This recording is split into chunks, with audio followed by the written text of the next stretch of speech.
14 বছর পর Real Madrid Bayern মিউনিখের সাথে হারলো সান্তিয়াগো বার্নাবিউতে, সেটা 25 বছর পর। তো এই ম্যাচটা রিয়াল মাদ্রিদের হারার কারণ কি?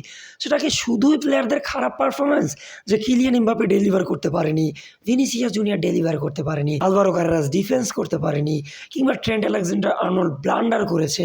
এগুলো যদি ভাবেন যে প্লেয়ারদের কারণে আমরা হেরেছি, তাহলে বলবো আপনারা ভুল ভাবতেছেন। শুধু প্লেয়ারদের মিস্টেক না, সামনে ছিল Manuel Neuer, the GOAT himself, the greatest defender in the history of football. Manuel Neuer, the inventor of sweeper keeper. তো ম্যানুয়েল নয়ারের যে হিস্টোরিক পারফরমেন্স দিয়েছে এই রাতটাতে, সেটার কারণে আমরা হেরেছি। এই ম্যাচটাতে ম্যানুয়েল নয়ার 9টা শট আটকিয়েছে, যার মধ্যে 5টা ছিল ইনসাইড দ্য বক্স। তো বলাই যায় ম্যানুয়েল নয়ার একা হাতে রিয়াল মাদ্রিদকে থামিয়ে দিয়েছে। তো শুধুমাত্র ম্যানুয়েল নয়ারের প্রশংসা করলেই হবে না, এখানে আমাদের প্লেয়াররাও খুব খারাপ খেলেছে।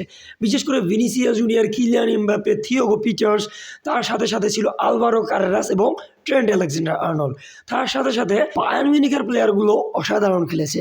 বিশেষ করে Michael Olise, Luis Diaz, Harry Kane, Serge Gnabry, সবাই, পাভলোভিচ, জোজোয়া কিমিক, সবাই অসাধারণ খেলেছে। তো এই যে খেলাটা হলো, তাদেরকে যে আমরা আটকাতে পারলাম না, তার কারণটা আসলে কি? তার কারণ হচ্ছে প্লেয়ারদের ইচ্ছা শক্তি।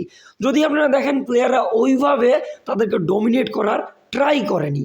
বিশেষ করে আলভারো কারেরাস বারবার উপরে উঠে যাচ্ছিল, যেখানে তার সামনে ছিল মাইকেল অলিসে। মাইকেল অলিসে কিন্তু যেমন তেমন কোনো প্লেয়ার না।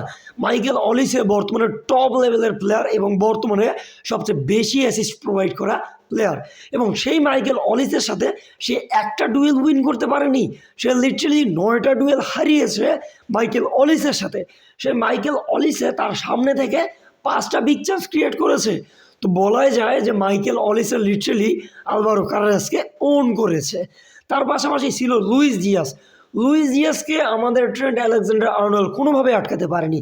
বিশেষ করে প্রথম গোলটা যে রিয়াল মাদ্রিদ কনসিড করেছে, সেটা ছিল আমাদের ট্রেন্ট আলেকজান্ডার আর্নল্ডের ভুল। সে লুইস ডিয়াসকে কোনোভাবে মার্কই করতে পারেনি। তার পিছন থেকে লুইস ডিয়াস সামনে চলে গিয়েছে এবং সেটাকে গোলে কনভার্ট করেছে। তো এখন বলতে পারেন লুনিনের ভুল ছিল। ভাই, আমরা থিবো কর্তোয়াকে দেখে দেখে অভ্যস্ত হয়ে গিয়েছি। তো এক্ষেত্রে থিবো কর্তোয়া যদি থাকতো, তাহলে সেটা আটকাতে পারতো।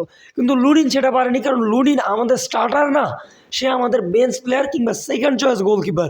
তো এক্ষেত্রে লুনিনের ওপর দোষ দেওয়া যায় না। এক্ষেত্রে লুনিনের ওপর আপনারা দোষ দিতে পারেন দ্বিতীয় গোলটার ক্ষেত্রে। এক্ষেত্রে দ্বিতীয় গোলটা প্রায় আটকিয়ে ফেলেছিল সে, একটুর জন্য সে সেটা আটকাতে পারেনি। এবং সেই গোলটার পিছনে যার ভুল ছিল, সেটা ছিল আলভারো কারেরাস। আলভারো কারেরাস বলটা ক্লিয়ার করতে পারেনি, সেটা মাইকেল অলিসে পেয়েছে, হ্যারি কেন গোল করেছে। তো বলাই যায় যে রিয়াল মাদ্রিদ ডিফেন্সিভলি অনেক খারাপ খেলেছে। তার পাশাপাশি ছিল আমাদের মিডফিল্ডের থিয়াগো পিটার্স বারবার ভুল করতেছিল। বিশেষ করে সার্জ গ্নাব্রে যে মিস্টেকটা করেছে, বা অ্যান্ড্রে লুনিন যে সেভটা দিয়েছে, সেটা যদি না দিত, তাহলে থিয়াগো পিটার্সের ভুল থেকে আমরা একটা গোল কনসিড করে ফেলতাম। এবং তার পাশাপাশি আর্দা গুলার অনেক ভালো পারফরমেন্স ডেলিভার করেছে। বিশেষ করে সে কিলিয়ান এমবাপেকে যে চান্সগুলো ক্রিয়েট করে দিয়েছিল, কিলিয়ান এমবাপে সেগুলো যদি গোলে কনভার্ট করতে পারতো, তাহলে আমার মনে হয় এই ম্যাচটা আমরা অনায়াসে জিততে পারতাম।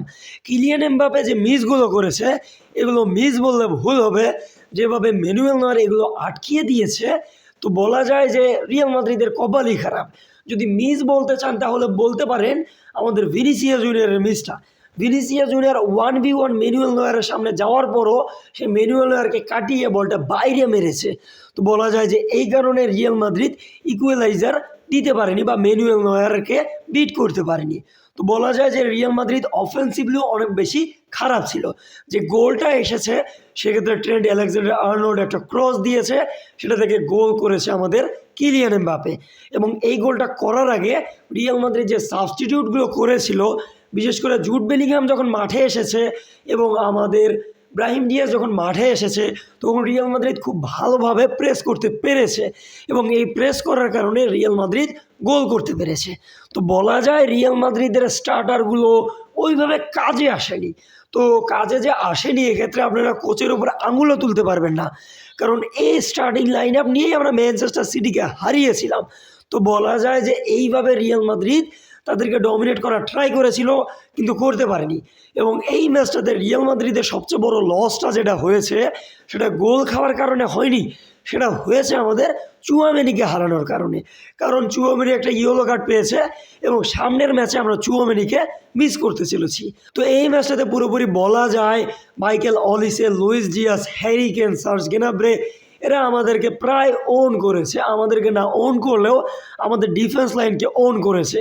তো এখন সমস্যাটা হচ্ছে আমরা এই রকম পারফরমেন্স যদি বায়ার্ন মিউনিখে গিয়ে ডেলিভার করতে ট্রাই করি, আমার মনে হয় না যে আমরা ম্যাচটা বের করে আনতে পারবো।